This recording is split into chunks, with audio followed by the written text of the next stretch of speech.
ઓમ નમો ભગવતે વાસુદેવાય। જય શ્રી સત્યનારાયણ ભગવાન। આજે છે પવિત્ર શ્રાવણ પૂર્ણિમા, જે ધાર્મિક દ્રષ્ટિએ ખૂબ જ મહાત્મય ધરાવે છે। આ દિવસે સત્યનારાયણ ભગવાનની કથા કરવાથી વ્યક્તિને અનેક પુણ્યની પ્રાપ્તિ થાય છે, ઘરમાં સુખ, શાંતિ અને સમૃદ્ધિ આવે છે તથા દરેક મનોકામનાઓ પૂર્ણ થાય છે। જે ઘરમાં ભક્તિથી આ કથા કરવામાં આવે છે ત્યાં દેવી દેવતાઓનો વાસ થાય છે અને દુઃખો, રોગો અને તકલીફો દૂર થાય છે। આજના પાવન અવસરે ચાલો આપણે શ્રદ્ધા, ભક્તિ અને શાંતિ સાથે શ્રી સત્યનારાયણ ભગવાનની પાવન કથા સાંભળીએ। એવી કથા કે જે જીવનમાં સત્યના માર્ગે ચાલવાની પ્રેરણા આપે છે અને ભક્તને જીવનનું સાચું લક્ષ્ય બતાવે છે। આ કથાના કુલ 5 અધ્યાયો છે અને એ 5 અધ્યાયનું આપણે શ્રવણ કરીશું। અને જો તમે ચાહો છો કે ભગવાન સત્યનારાયણની કથાનું સંપૂર્ણ ફળ તમને પ્રાપ્ત થાય તો આ વિડીયોને લાઈક અને કોમેન્ટમાં જય સત્યનારાયણ ભગવાન અવશ્ય લખી લેજો, જેથી ભગવાન સત્યનારાયણની કૃપા હંમેશા તમારા પરિવાર ઉપર બની રહે। તો ચાલો આજની કથાનું શ્રવણ કરીએ। અધ્યાય 1। નૈમિષારણ્ય તીર્થક્ષેત્રમાં શૌનક વગેરે ઋષિઓ ભેગા થયા હતા। તે સમયે પુરાણો તથા મહાભારતના રચયિતા શ્રી વ્યાસ મુનિના પ્રધાન શિષ્ય સૂતજી પણ ત્યાં વિરાજમાન હતા। શૌનક વગેરે ઋષિઓએ શ્રી સૂતજીને પૂછ્યું કે હે મહામુનિ, વ્રત અથવા તપથી કયું વંચિત ફળ પ્રાપ્ત થાય છે તે આપ અમને સમજાવીને કહેવાની કૃપા કરો।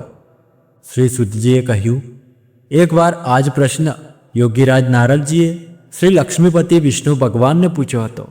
એનો જે ઉત્તર ભગવાને આપ્યો હતો તે જ કથા હું તમને આજે સંભળાવું છું, તો ધ્યાનથી સાંભળજો। એક સમયે પરોપકારની ઈચ્છાથી બધા લોકમાં ફરનારા યોગીરાજ નારદજી ફરતા ફરતા મૃત્યુલોકમાં આવ્યા। ત્યાં એમણે ઘણા લોકોને પોતપોતાના પૂર્વજન્મના કર્મ અનુસાર અનેક પ્રકારના દુઃખો ભોગવતા જોયા। આ જોઈ નારદજી વિચારવા લાગ્યા, એવો કયો ઉપાય છે કે જેનાથી લોકોના આ દુઃખો દૂર થઈ શકે? એવું વિચારી યોગીરાજ નારદજી વિષ્ણુ લોકમાં ગયા। ત્યાં શંખ, ચક્ર, ગદા, પદ્મ અને વનમાલા ધારણ કરનાર શુક્લ વર્ણ ચતુર્ભુજ શ્રી વિષ્ણુ ભગવાન પાસે પહોંચ્યા। મન વાણીથી પર આદિ, મધ્ય અને અંત રહિત અનંત શક્તિવાળા સર્વના મૂળ કરણરૂપ નિર્ગુણ છતાં ગુણાત્મા ભક્તોના દુઃખો દૂર કરનારા તે દેવોના દેવને જોઈને નારદજી બોલ્યા, હું આપને વંદન કરું છું। શ્રી ભગવાન બોલ્યા, હે ભાગ્યશાળી, તમે શા માટે આવ્યા છો? તમારા મનમાં જે કંઈ હોય તે સઘળું જણાવો, હું તમને બધું જ જણાવીશ। આ સાંભળી નારદ બોલ્યા, હે ભગવાન, પૃથ્વી ઉપર કેટલાય લોકો વિવિધ પ્રકારના દુઃખોથી પીડાય છે। એ દુઃખો દૂર કરવાનો કોઈ સરળ ઉપાય આપ જાણતા હો તો કૃપા કરી મને કહેવા વિનંતી કરું છું। શ્રી વિષ્ણુ ભગવાને કહ્યું, હે નારદ, લોક કલ્યાણની આકાંક્ષાથી તમે સારો પ્રશ્ન પૂછ્યો છે। શું કરવાથી મોહમાંથી મુક્ત થવાય તે હું કહું છું તે સાંભળો। મનુષ્ય લોકમાં અને સ્વર્ગલોકમાં પણ દુર્બલ તથા મહાપુણ્ય આપનારું એક વ્રત છે। હે વત્સ, તારા પરના પ્રેમને કારણે હું તને એ કહું છું, એ છે ભગવાન સત્યનારાયણનું વ્રત। યોગ્ય વિધિ વિધાનથી એ વ્રત કરવાથી તરત જ સુખ મેળવી પરલોકમાં મોક્ષ મળે છે। ભગવાનના આ વાક્યો સાંભળી નારદ બોલ્યા, આ વ્રતનું ફળ શું? એની વિધિ શું છે? આ વ્રત ક્યારે કરવું તથા એ કોણે કર્યું હતું તે આપ મને વિસ્તારથી કહો। ત્યારે ભગવાન વિષ્ણુએ કહ્યું, આ પવિત્ર વ્રત દુઃખ શોક દૂર કરી સુખ, સૌભાગ્ય અને સંતતિ વધારી સર્વત્ર જય અપાવે છે। ભક્તિ અને શ્રદ્ધાથી પૂર્ણિમાના દિવસે સાંજે બ્રાહ્મણો, વડીલો, ઇષ્ટ મિત્રો અને સગાવાલા સહિત ભેગા મળી શ્રી સત્યનારાયણ ભગવાનનું વ્રત પૂજન કરવું જોઈએ। સવાયો પ્રસાદ ભગવાનના ચરણોમાં અર્પણ કરી પંચામૃત અને પ્રસાદ બધાને વહેંચવો અને પોતે પણ લેવો। આ પછી શ્રી સત્યનારાયણ ભગવાનનું સ્મરણ કરતાં કરતાં બધા લોકો પોતપોતાના ઘરે જાય અને નિશ્ચય કરે કે સત્ય વાણી અને સત્ય ચરણ દ્વારા પોતાના જીવનને સફળ કરીશું। આ રીતે સત્યનારાયણ ભગવાનનું વ્રત કરવાથી મનુષ્યની બધી મનોકામના અવશ્ય પૂર્ણ થાય છે। તો આપણો પ્રથમ અધ્યાય અહીંયા પૂરો થયો। અતઃ અધ્યાય 2।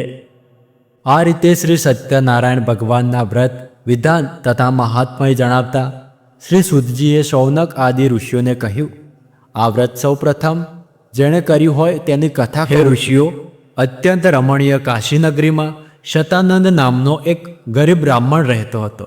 ભૂખ તરસથી વ્યાકુળ થઈ તે દરરોજ ભિક્ષા માંગીને પોતાના જીવનનો નિર્વાહ કરતો હતો. એક દિવસ જેને બ્રાહ્મણ પ્રિય છે એવા ભગવાન પોતે જ એક વૃદ્ધ બ્રાહ્મણનો વેશ ધારણ કરી એમની પાસે આવ્યા અને આદરપૂર્વક કહ્યું, હે પ્રિય, તમે અત્યંત દીન બની રોજે રોજ શા માટે ભિક્ષા માંગો છો? વૃદ્ધ બ્રાહ્મણની પ્રેમભરી વાણી સાંભળી તે શતાનંદ બ્રાહ્મણે કહ્યું, હું બહુ જ ગરીબ છું, આથી ભિક્ષા માટે ભટકું છું. જો આ કષ્ટમાંથી મુક્ત થવાનો કોઈ ઉપાય આપ જાણતા હો તો કૃપા કરીને મને અવશ્ય કહો.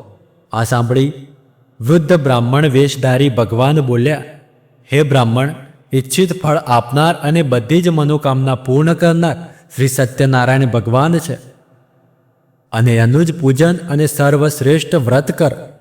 આ વ્રત કરવાથી મનુષ્ય આવાગમનના બંધનમાંથી મુક્ત થાય છે અને પૃથ્વી ઉપર સ્વર્ગનું સુખ મેળવે છે. તે દરિદ્ર બ્રાહ્મણને વ્રતની વિધિ બતાવી વૃદ્ધ બ્રાહ્મણનો વેશ ધારણ કરેલ ભગવાન શ્રી સત્યનારાયણ અંતર ધ્યાન થઈ ગયા. પછી શતાનંદે આ બ્રાહ્મણે જે વ્રત કહ્યું તે હું કરીશ એવો નિશ્ચય તેણે કર્યો. આથી રાત્રે તેને બરાબર ઊંઘ પણ ન આવી. બીજે દિવસે વ્રત અને પૂજાનો સંકલ્પ કરી શતાનંદ હંમેશની જેમ નગરમાં ભિક્ષા માંગવા ગયો.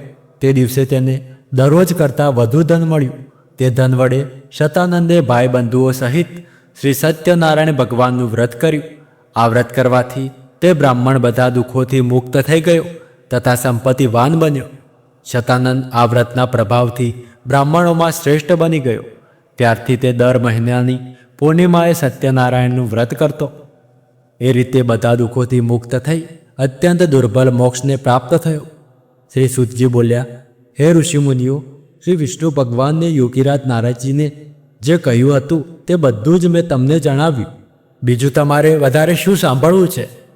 શૌનકાદિ ઋષિઓએ કહ્યું, હે મુનિશ્રેષ્ઠ, અમને એ પણ જાણવાની ઈચ્છા છે કે તે બ્રાહ્મણ પછી બીજા કોણે આ પૃથ્વી પર એ વ્રત કર્યું તે અમે સાંભળવા ઈચ્છીએ છીએ, તો કૃપા કરીને તે અમને કહો. શ્રી સુતજી બોલ્યા, હે ઋષિઓ, એક સમયે આ બ્રાહ્મણ જ્યારે શ્રી સત્યનારાયણ ભગવાનનું વ્રત કરી રહ્યો હતો ત્યારે એક કાઠિયારો એના ઘરે પાસેથી નીકળ્યો. તરસથી પીડાતો તે લાકડાનો ભારો બહાર મૂકી બ્રાહ્મણના ઘરમાં ગયો. તેને વ્રત કરતા જોઈ નમન કરી કાઠિયારાએ પૂછ્યું, હે બ્રાહ્મણ, આપ આ શું કરી રહ્યા છો અને એ કરવાથી શું ફળ મળે છે એ વિસ્તારપૂર્વક મને કહેવાની કૃપા કરો. કાઠિયારાની વાણી સાંભળી બ્રાહ્મણે કહ્યું, બધા ઈચ્છિત ફળ આપનાર આ શ્રી સત્યનારાયણ ભગવાનનું વ્રત છે. એની કૃપાથી જ મને ધન ધાન્યાદિ સર્વ પ્રાપ્ત થયું છે. તેની પાસેથી આ વ્રતનું મહાત્મય જાણી કાઠિયારો ઘણો ખુશ થઈ ગયો અને પ્રસાદ લઈ તથા પાણી પી લાકડાનો ભારો માથે મૂકી હું પણ આ વ્રત કરીશ એમ વિચારતો નગરમાં એના સદભાગ્યે જ્યાં ધનિક લોકો રહેતા હતા ત્યાં પહોંચી ગયો.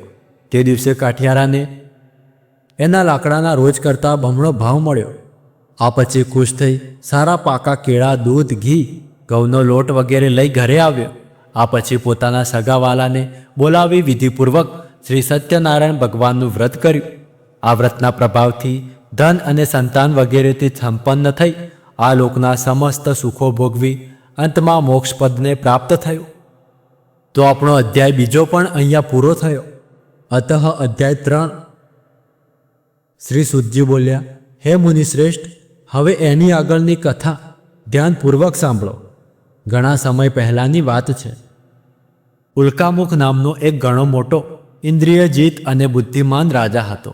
તે નિયમિત દેવ મંદિરમાં ભગવાનનું દર્શન કરીને બ્રાહ્મણો અને ભિક્ષુકોને દાન આપતો. આ રાજાની પ્રમુગ્ધા નામની રાણી પતિવ્રતા અને કમળ સમાન સુંદર મુખવાળી હતી. ઉલ્કામુખ રાજાએ પત્ની સહિત ભદ્રા નદીને કાંઠે શ્રી સત્યનારાયણ ભગવાનનું વ્રત પ્રારંભ કર્યું. એ સમયે એક શેઠ વેપાર માટે ઘણું ધન લઈ ત્યાં આવી પહોંચ્યો. પોતાના વાહનને માલ સહિત કિનારા પર રાખી રાજા નજીક આવ્યો અને વિનયપૂર્વક પૂછ્યું કે હે રાજા, ભક્તિપૂર્ણ મનથી આપ આ શું કરી રહ્યા છો? એ કરવાથી શું ફળ મળે છે? એ બધું આપ મને વિગતવાર કહેવાની કૃપા કરો. આ સાંભળી રાજાએ કહ્યું, હે શેઠ, અમે પુત્રાદિની ઈચ્છાથી અમારા સ્વજનો સાથે અતુલ તેજસ્વી શ્રી સત્યનારાયણ ભગવાનનું વ્રત પૂજન કરીએ છીએ. રાજાની આવી વાણી સાંભળી આદરપૂર્વક શેઠે કહ્યું, હે રાજન, આ પવિત્ર વ્રતની વિધિ અમને કહેવાની કૃપા કરો, કેમ કે અમને પણ સંતતિ નથી. જો એ કરવાથી ચોક્કસ સંતતિ થતી હોય તો જરૂર એ વ્રત હું કરીશ. આ રીતે રાજાના વચનો સાંભળી વેપારમાંથી પરવારી તે શેઠે આનંદપૂર્વક ઘરે આવી પોતાની પત્નીને સંતતિ આપનાર વ્રત વિશે બધું જ કહ્યું.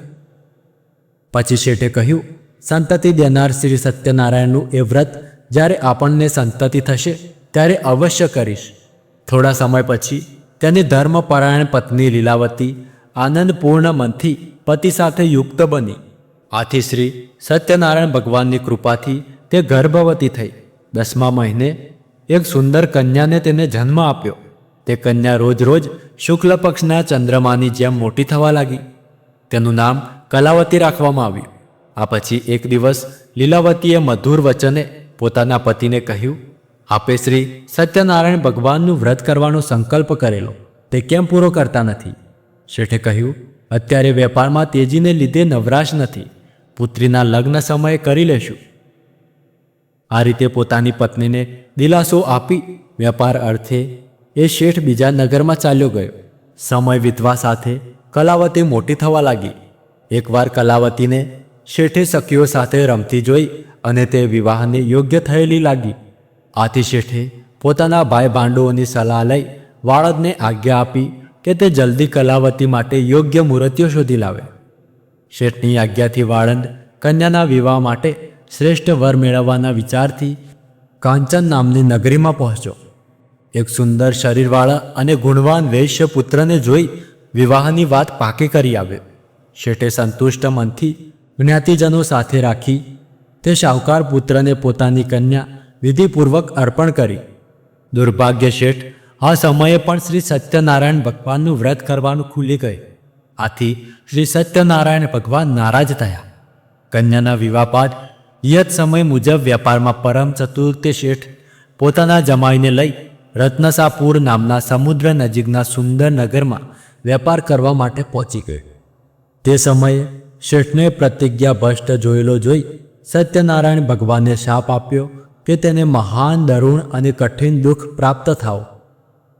અને થોડી જ વારમાં એક ચોર કોઈ રાજાના ખજાનામાંથી ધન ચોરી લઈ આ શેઠ અને તેનો જમાઈ જ્યાં હતા ત્યાં આવ્યા. રાજાના સિપાહીઓએ એ ચોરના પાછળ પડ્યા હતા. આ જોઈ તે ચોર ડરી ગયો અને તેણે ચોરેલું ધન ત્યાં નાખી દીધું જ્યાં વેપારી શેઠ અને તેનો જમાઈ બેઠા હતા, અને ચોર ત્યાંથી ભાગી ગયો. જ્યાં એ બંને હતા ત્યાં રાજાના સિપાહીઓ આવ્યા અને રાજાનું ધન ત્યાં જોયું. આથી તે બંનેને દોરડાથી બાંધી રાજા પાસે લઈ આવ્યા અને રાજાને કહ્યું, હે પ્રભુ, આપનું ધન ચોરનાર આ બંને ચોર આપની સમક્ષ હાજર છે. સત્યદેવ ભગવાનની માયાથી ચંદ્રકેતુ રાજાએ એમનું કહેવાનું કશું ન સાંભળ્યું અને બંનેને મજબૂત રીતે બાંધી કારાગારમાં પુરાવી દીધા. તેમનું જે ધન હતું એ પણ લઈ લીધું. શ્રી સત્યનારાયણ ભગવાનના શ્રાપને લીધે શેઠના ઘરે એની પુત્રી અને પત્ની એ બંનેની પણ ઘણી ખરાબ દશા થઈ ગઈ. ઘરમાં જે કંઈ ધન સંપત્તિ હતી તે ચોર લોકો ચોરી ગયા. ભૂખ તરસથી દુઃખી થઈ તેઓ મજૂરી કરવા લાગી અને ભિક્ષા માંગવા ચિત્ત બ્રહ્મ થઈ ઘર ઘર ભટકવા લાગી. એક દિવસ ભૂખ તરસથી વ્યાકુળ કલાવતી એક બ્રાહ્મણના ઘરે ગઈ. ત્યાં એને શ્રી સત્યનારાયણ ભગવાનનું વ્રત પૂજન જોયું. સત્યનારાયણ ભગવાનની કથા સાંભળી પ્રસાદ લઈ મોડી રાતે કલાવતી ઘરે આવી. માતાએ કલાવતીને પ્રેમથી પૂછ્યું, હે પુત્રી, આટલી રાત વીતવા સુધી તું ક્યાં હતી? તું મનમાન્યું કેમ કરે છે?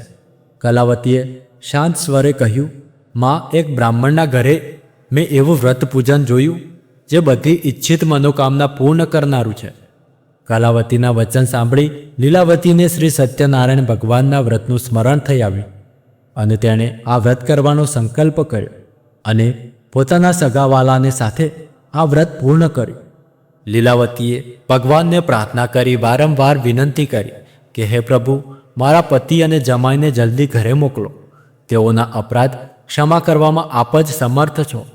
વ્રતથી સંતુષ્ટ થયેલા સત્યનારાયણ ભગવાને રાજા ચંદ્રકેતુને તે જ રાત્રે સ્વપ્નમાં આવીને કહ્યું, હે રાજન, પેલા બંને બંદીવાન વાણિકોને જેલમાંથી મુક્ત કર. જે કંઈ ધન તેમનું લઈ લીધું છે તે તેમને તરત પાછું આપી દે. જો તું નહીં ચેતીશ તો ધનપુત્ર સહિત તારા રાજ્યનો નાશ કરીશ. આમ કહી ભગવાન અદૃશ્ય થયા. સવાર થતાં જ રાજા ચંદ્રકેતુએ મંત્રીને આદેશ આપ્યો કે જેલમાં પૂરેલા પેલા બંને વાણિક મહાજનોને પોતાની સમક્ષ લાવવામાં આવે. રાજાના આ વચનો સાંભળી બંને મહાજનોને સેવકોએ મુક્ત કરી રાજા સમક્ષ હાજર કર્યા અને વિનયપૂર્વક કહ્યું, બંને વાણિક પુત્રોને મુક્ત કરી લાવવામાં આવે છે. બંને રાજા ચંદ્રકેતુને નમસ્કાર કર્યા અને પોતાની સાથે બનેલા આગલા બનાવને યાદ કરી બંને જણા ભય વિહળ બની મૌન રહ્યા. ત્યારે રાજાએ કહ્યું, તમને આ દરુણ દુઃખ દેવના પ્રકોપને લીધે ભોગવવું પડ્યું, પણ હવે તમારે કોઈ ભય રાખવાનું કારણ નથી. પછી રાજાએ હજામત તથા સ્નાન આદિ કરાવી વસ્ત્ર અલંકાર આપી એમની પાસેથી લઈ લીધેલા ધનથી બેવડું ધન આપી રાજાએ તેમને સંતોષ્યા અને કહ્યું, હવે ખુશીથી તમે તમારા ઘરે જાઓ. રાજાને પ્રણામ કરી આપને કૃપાથી અમે હવે અમારા ઘરે જઈશું કહી તે બંને વેશ્યોએ પોતાના ઘર તરફ પ્રયાણ કર્યું. તો આપણો અહીંયા 3જો અધ્યાય પણ પૂરો થયો. અતઃ અધ્યાય 4. શ્રી સુતજી બોલ્યા, યાત્રા માટે તૈયારી કરતા એ શેઠે સ્વસ્તિ વાચન કરાવી બ્રાહ્મણોને દાન આપી નગર તરફ પ્રયાણ કર્યું. આ વેપારીઓના થોડે દૂર ગયા પછી તેઓની પરીક્ષા લેવા શ્રી સત્યનારાયણ ભગવાન એક સંન્યાસીના વેશમાં તેમની પાસે આવ્યા અને બોલ્યા, હે શેઠ, તમારી આ હોડીમાં શું ભર્યું છે? ઘણા ધનથી છલકેલા તે બંને મહાજનોએ હસીને કહ્યું, હે સાધુ, તમે કેમ પૂછો છો? તમે શા માટે ધનની ઈચ્છા રાખો છો? અમારી હોડીમાં તો વેલા પાંદડા જ ભરેલા છે. શ્રી સત્યદેવ ભગવાને આ વેપારીઓની કડવી અને મિથ્યા વાણી સાંભળીને કહ્યું, સારું ભાઈ, તમારી વાત સાચી પડે. એમ કહી સાધુ વેશધારી સત્યનારાયણ ભગવાન તરત જ આગળ જઈ એક જગ્યાએ દરિયાની નજીક બેસી ગયા. દંડી સંન્યાસીના ગયા પછી શેઠ નિત્ય કર્મથી પરવારી જ્યારે હોડી પર ગયો ત્યારે હોડીને પાણીથી ઉપર હલકી તરતી જોઈ ગૂંચવણમાં પડી ગયો. તેણે હોડીમાં વેલા પાંદડા જોયા અને મૂર્છિત થઈને જમીન ઉપર ઢળી પડ્યો. શેઠની એ દશા જોઈ એના જમાઈએ કહ્યું, હે પિતા, આપ ચિંતા શા માટે કરો છો? શોકથી વ્યાકુળ શા માટે થઈ રહ્યા છો? જરૂર એ પેલા સાધુ મહારાજના શાપને લીધે થઈ રહ્યું છે, એમાં શંકા નથી. આપ એના શરણે જાઓ, એ સર્વશક્તિમાન છે અને કંઈ પણ કરી શકે છે. જમાઈના આ વચન સાંભળી તે બંને સાધુરૂપી ભગવાન પાસે જઈ પગે પડી આદર સહિત વિનંતી કરવા લાગ્યા, હે ભગવાન, હું આપની સમક્ષ જે ખોટું બોલ્યો તે અમારો અપરાધ ક્ષમા કરો. આમ વારંવાર કહી ખૂબ શોક કરવા લાગ્યો. વેપારીઓને રડતા જોઈ સાધુ વેશધારી ભગવાને કહ્યું, હે શેઠ, વિલાપ ન કર, મારી વાત સાંભળ. માનતા રાખી હોવા છતાં તે મારી પૂજા નહીં કરી, મિથ્યા વચનો બોલ્યો, આથી જ હે દુર્બુદ્ધિ, તને વારંવાર દુઃખ સહન કરવા પડ્યા. શ્રી સત્યદેવની વાત સાંભળી શેઠ તેમના ચરણોમાં પડી પ્રાર્થના કરવા લાગ્યા કે હે પ્રભુ, સર્વ બ્રહ્માદિ દેવતા પણ આપની માયાથી મોહિત છે અને આ આપના આશ્ચર્યજનક ગુણ અને રૂપને જાણતા નથી. તમારી માયાથી મોહિત હું શી રીતે જાણી શકું? વહાણમાં પહેલાં મારું જે ધન હતું તે મને પાછું આપો. હું મારા વૈભવ અનુસાર આપનું પૂજન કરીશ. શેઠના ભક્તિયુક્ત વચનો સાંભળી સ્વામી સત્યદેવ ભગવાન પ્રસન્ન થયા.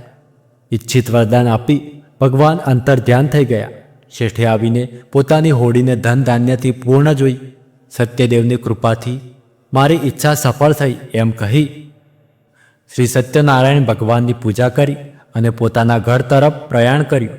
નગર દેખાતા જ શેઠે પોતાના જમાઈને કહ્યું, જુઓ આવી મારી રત્નાપુરી. અને પોતાના ધનનું રક્ષણ કરનાર એક દૂતને સમાચાર આપવા રવાના કર્યો. દૂતે નગરમાં પહોંચી શેઠની પત્નીને જોતા હાથ જોડી શુભ સમાચાર આપતા કહ્યું, શેઠ પોતાના જમાઈ બાંધવો અને પુષ્કળ ધન સાથે નગરની નજીક આવી પહોંચ્યા છે. દૂતોનો સંદેશો સાંભળી લીલાવતી બહુ જ ખુશ થઈ અને ભગવાન સત્યનારાયણની પૂજા કરી પુત્રીને કહ્યું કે હું જઈને એ લોકોનું સ્વાગત કરું છું. અને તું પણ જલ્દી પૂજા કરીને આવ. કલાવતીએ માના વચનો સાંભળી પૂજા પૂરી કરી, પરંતુ પ્રસાદ લીધા વિના પોતાના પતિને મળવા તે પણ દોડી ગઈ. પ્રસાદ ના લેવાથી ભગવાન સત્યદેવ નારાજ થયા અને કલાવતીના પતિને એની હોડી સહિત અદૃશ્ય કરી દીધો. કલાવતી પોતાના પતિને ન જોતા તરત જ શોકથી વ્યાકુળ થઈ જમીન ઉપર ઢળી પડી. કન્યા કલાવતીને બહુ જ દુઃખી અને હોડીની અદૃશ્ય થયેલી જોઈને શેઠે મનમાં વિચાર્યું, આ તે કેવું આશ્ચર્ય! હોડી ચલાવનાર નાવિકો પણ સૌ ચિંતાતુર થયા. પોતાની પુત્રી કલાવતીની સ્થિતિ જોઈ લીલાવતી પણ ખૂબ જ ગભરાઈ ગઈ અને અતિ દુઃખથી વિલાપ કરવા લાગી. જરાવારમાં જમાઈ સાથે હોડી શી રીતે અદૃશ્ય થઈ ગઈ? કોણ જાણે કયા દેવની અવગણના થઈ? મને કંઈ ખબર પડતી નથી. સત્યદેવનું મહાત્મ્ય જાણવા કોણ શક્તિમાન છે? આમ કહી લીલાવતી પોતાના સ્વજનો સાથે વિલાપ કરવા લાગી. પોતાના સ્વામીના નષ્ટ થવાથી દુઃખી થયેલી કલાવતીને પછી લીલાવતીએ ખોળામાં બેસાડી ખૂબ રુદન કર્યું. કલાવતીએ પાદુકા લઈ પતિની પાછળ સતી થવાનો મનસૂબો કર્યો.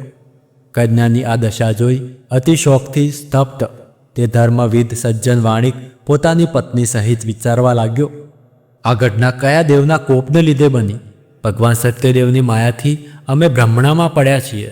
એમ માની શેઠે પોતાના સગાવાલાને બોલાવી સંકલ્પ કર્યો કે આ ઘોર સંકટ દૂર થતાં જ હું ભગવાન સત્યનારાયણની પૂજા કરીશ અને નમીને શ્રી સત્યદેવને વારંવાર દંડવ્રત પ્રણામ કરવા લાગ્યો. આથી દિનજનોના ઉદ્ધારક ભક્તવત્સલ સત્યદેવે સંતુષ્ટ થઈ કૃપા કરી આકાશવાણીથી કહ્યું, પ્રસાદનો ત્યાગ કરી આ કન્યા પોતાના પતિને જોવા દોડી આવી. આથી જ એનો પતિ એ જોઈ શકતી નથી. જો એ ઘરે જઈ પ્રસાદ આરોગી પાછી આવશે તો એને એનો પતિ તરત જ પ્રાપ્ત થશે, એમાં સંશય નથી. કલાવતીએ જ્યારે આ આકાશવાણી સાંભળી કે તરત જ ઘરે જઈ પ્રસાદ લીધો અને ફરીથી જ્યાં એનો પતિ અંતર ધ્યાન થયો હતો ત્યાં આવી પોતાના પતિને સામે જોઈ સંતુષ્ટ થઈ પિતાને કહ્યું, ચાલો હવે ઘરે જઈએ, વિલંબ શા માટે કરો છો? કલાવતીની વાત સાંભળી શેઠ પ્રસન્ન થઈ ભાઈ ભાંડુઓ સાથે પોતાના ઘરે આવ્યો અને સત્યદેવનું વિધિસર યોગ્ય ધન વડે પૂજન કર્યું. આ પછી પણ દર મહિનાની પૂર્ણિમા તથા સંક્રાંતિના દિવસે નિયમપૂર્વક તે શ્રી સત્યનારાયણ ભગવાનનું વ્રત પૂજન કરવા લાગ્યો. આ વ્રતના પ્રતાપથી શેઠ આ લોકના સઘળા સુખો ભોગવી અંતે વૈકુંઠના ધામમાં પહોંચ્યો. તો અહીંયા આપણો અધ્યાય 4 પણ પૂરો થયો. અતઃ અધ્યાય 5. શ્રી સુતજીએ કહ્યું, આ પછીનું ચરિત્ર પણ ધ્યાનપૂર્વક સાંભળો. પોતાની પ્રજાનું પાલન કરનાર તુંગધ્વજ નામે એક રાજા હતો. તેણે શ્રી સત્યદેવ ભગવાનનો પ્રસાદ તરછોડી ઘણું દુઃખ મેળવ્યું. એકવાર રાજા તુંગધ્વજ અનેક પશુ પંખી મારી પાછા ફરતા એક વડના ઝાડ નીચે આરામ કરવા બેઠો. તે ઝાડ નીચે ગોવાળો પોતાના ભાઈ ભાંડુ સાથે સત્યનારાયણ ભગવાનની પૂજા કરી રહ્યા હતા. રાજા અભિમાનના કારણે ન તો ત્યાં ગયો કે ન તો તેણે ભગવાનને હાથ જોડ્યા. રાજાએ તે પ્રસાદ પણ ન લીધો. પ્રસાદને નકારવાને કારણે રાજાના 100 પુત્રો, ધન સંપત્તિ વગેરે જે કંઈ હતું તે બધું નાશ પામ્યું. આ રીતે ભયંકર દુઃખો પડવાથી રાજાએ બહુ ગંભીરતાપૂર્વક આ દુઃખો પડવાનું કારણ વિચાર્યું અને નિર્ણય કર્યો, શ્રી સત્યનારાયણ ભગવાને જ મારા સર્વસ્વનો નાશ કર્યો છે. આથી જ્યાં પેલા ગોવાળો શ્રી સત્યનારાયણ ભગવાનની પૂજા કરી રહ્યા હતા ત્યાં જાઓ. આ રીતે મનમાં નિશ્ચય કરીને જ્યાં રાજા પેલા ગોવાળો પાસે ગયો તે લોકો સાથે મળી ઘણી ભક્તિ અને શ્રદ્ધાથી શ્રી સત્યનારાયણ ભગવાનનું પૂજન કર્યું, પ્રસાદ લીધો. આથી શ્રી સત્યદેવની કૃપાથી ફરીથી ધન ધાન્ય પુત્ર પ્રોત્રાદિથી સંપન્ન થયો અને આ લોકના બધા સુખો ભોગવી અંતે વૈકુંઠવાસી થયો. પરમ દુર્બલ શ્રી સત્યનારાયણ ભગવાનનું વ્રત જે મનુષ્ય કરે છે તથા બધી મનોકામના પૂર્ણ કરનારી ઉત્તમ પવિત્ર કથાનું શ્રવણ કરે છે તે સત્યનારાયણ ભગવાનની કૃપાથી ધન ધાન્ય તથા સંતતિ પ્રાપ્ત કરે છે. દરિદ્ર હોય તે ધનવાન બને છે. કોઈ જાતના બંધનમાં હોય તો તેનાથી મુક્ત થાય છે. ભયભીત મનુષ્ય ભયમુક્ત બને છે. આ વ્રતના પ્રભાવથી મનુષ્ય અહીં મનપસંદ ફળ ભોગવી અંતમાં મોક્ષપદ પ્રાપ્ત કરે છે. હે મહર્ષિ, હે બ્રાહ્મણો, આપ સૌના કલ્યાણ માટે મેં સત્યનારાયણ ભગવાનના વ્રતનું વર્ણન કર્યું છે. આ ઘોર કળયુગમાં શ્રી સત્યનારાયણ ભગવાનની પૂજા જ બધા દુઃખોનું નિવારણ કરી શકે છે. હે શ્રેષ્ઠ મુનિઓ, જે આ કથા દરરોજ વાંચે છે કે સાંભળે છે અને સત્યનું પાલન કરે છે તેના બધા પાપ સત્યદેવની કૃપાથી નાશ પામે છે. હે મુનીશ્વરો, જે લોકોએ પહેલાં વ્રત કર્યું હતું તેમના બીજા જન્મની કથા સાંભળો. કાશીનગરનો પેલો શતાનંદ બ્રાહ્મણ બીજા જન્મમાં સુદામા હતો.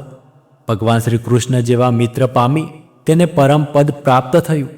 લાકડા વેચનાર પેલો કાઠિયારો કેવળ થયો, જેણે પોતાના હાથે ભગવાન રામચંદ્રના ચરણો ધોયા અને તેમની સેવા કરી જન્મ મરણના બંધનોમાંથી મુક્ત થઈ ગયો. ઉલ્કામુખ રાજા બીજા જન્મમાં રાજા દશરથ થયો. તેને ભગવાન રામચંદ્ર જેવા પુત્ર પામી વૈકુંઠ મેળવ્યું. પેલો વેપારી શેઠ બીજા જન્મમાં રાજા મૂર્ધવત થયો. પોતાના પુત્રનું અડધું શરીર કરવત વડે કાપી ભગવાનને પ્રસન્ન કર્યા. મહારાજ તુંગધ્વજ બીજા જન્મમાં સ્વયંભૂમનું બન્યા. તેમણે ભગવત સંબંધી કથાઓ દ્વારા સૌને ભગવાનના ભક્ત બનાવ્યા.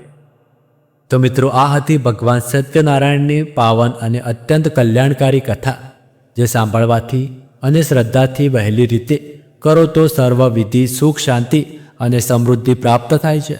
જે કોઈ આ કથા દ્વારા અને ભક્તિપૂર્વક સાંભળે છે અથવા વાંચે છે અથવા શેર કરે છે, તેના જીવનમાંથી સમસ્ત દુઃખો દૂર થાય છે અને ઈચ્છિત ફળની પ્રાપ્તિ થાય છે. આપ સૌએ આ કથા અંત સુધી સાંભળી અને ભગવાનનો મહિમા ગ્રહણ કર્યો તે બદલ આપનું હૃદયપૂર્વક આભાર. જો આપને આ વિડીયો ગમ્યો હોય તો લાઈક કરો, કોમેન્ટમાં જય સત્યનારાયણ ભગવાન લખીને તમારી ભક્તિ વ્યક્ત કરો અને તેને તમારા મિત્રો સાથે પણ જરૂરથી શેર કરો, જેથી વધુને વધુ લોકો સુધી આ કથા પહોંચે. તો મળીએ આગળના વિડીયોમાં. ત્યાર સુધી ધન્યવાદ.